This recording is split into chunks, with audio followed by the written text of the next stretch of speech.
My channel. কেমন আছো তোমরা? আশা করি ভালো আছো। আজকে আমরা একটা জায়গায় যাচ্ছি, সেটা তোমরা ভালো করেই জানতে পারছো যে থাম্বনেল আর টাইটেল দেখে। আজকে যাচ্ছি আমরা তারাপীঠ মায়ের দর্শন করতে। তো চলো যাওয়া যাক। আজকে আমরা এখন এই মুহূর্তে আছি আমি গুসখাড়া স্টেশনে। চলো ব্লগটা শুরু করি। A few moments later. Finally আমি ট্রেনে চেপে পড়েছি। তারপরে ট্রেনটা আস্তে আস্তে তারাপীঠের দিকে এগোতে থাকলো। তারপরে আমি যে সিটটা বসেছিলাম সেই সিটটাতে নাকি রিজার্ভেশন করা ছিল, তাই আমি উঠে যেতে বাধ্য হলাম। তারপর দেখতে দেখতে তারাপীঠ স্টেশন চলে এলো। তারপরে স্টেশনে নেমে আমি এখান থেকে টোটো ধরে হোটেলে ডাইরেক্ট পৌঁছে গেলাম। তারপরে হোটেলে যে অনেক রাত হয়ে গিয়েছিলো, তাই মর্নিংয়ে উঠেই তোমাদের সঙ্গে একটু শেয়ার করলাম। তারপর চান টান করে পুজো দিতে বেরিয়ে গেলাম।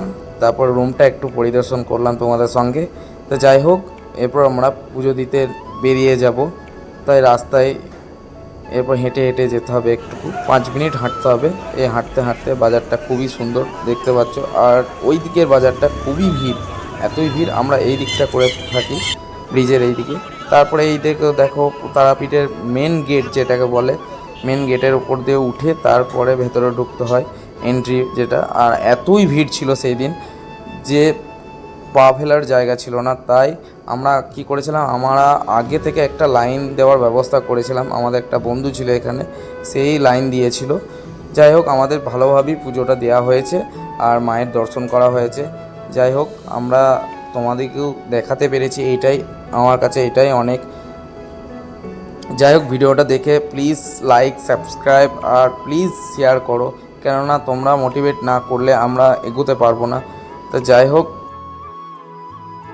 দর্শন করে আমরা আস্তে আস্তে একদিক থেকে বেরিয়ে যাওয়ার পর আমরা ভাবছি যে মা তারার যে বিখ্যাত শ্মশান, সেই শ্মশানে যাওয়ার দিকে রওনা দিলাম।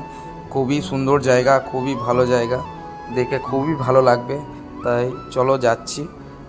যেতে যেতে জায়গাটা খুবই সুন্দর। আর সব থেকে বড় কথা হচ্ছে, এখানে কোনো সময় আগুন নেভানো হয় না, তাতে মরা থাকুক বা না থাকুক সব সময় দাউ দাউ করে জ্বলতে থাকে। তারপরে আমরা ওই দিকটা ঘুরে চারিদিকটা ঘুরে এসে আমরা এই মায়ের যেখানে শ্মশানে যে জল নেওয়া হয়, এই ঘাটটা থেকেই জল নেওয়া হয়। তারপরে আমরা চলে গেলাম, ছোট্ট একটা বাজার মতো আছে যেখানে সব কিছু জিনিস পাওয়া যায়, মালা, ফুল, মানে যাবতীয় একটা পুজো দেওয়ার জন্য যেটা জিনিস দরকার যাবতীয়। খুবই সুন্দর ছোট্ট করে বাজারটা, কিন্তু খুবই কম দামের মধ্যে রিজনেবল। তো খুবই ভালো লাগলো বাজারটা ঘুরে। আর এখানে খাওয়া দাওয়ারও ব্যবস্থা আছে, সবই আছে। দেখুন কত সুন্দর সুন্দর জিনিস, মায়ের ছবিগুলো। তাই বাজারটা খুবই ঘুরে ভালো লাগলো। তাই আশা করি আপনাদেরও ভালো লাগবে। আর প্লিজ সাপোর্ট করো, লাইক করো, কমেন্ট করো। Thank you. ব্লগটা এখানেই শেষ করছি।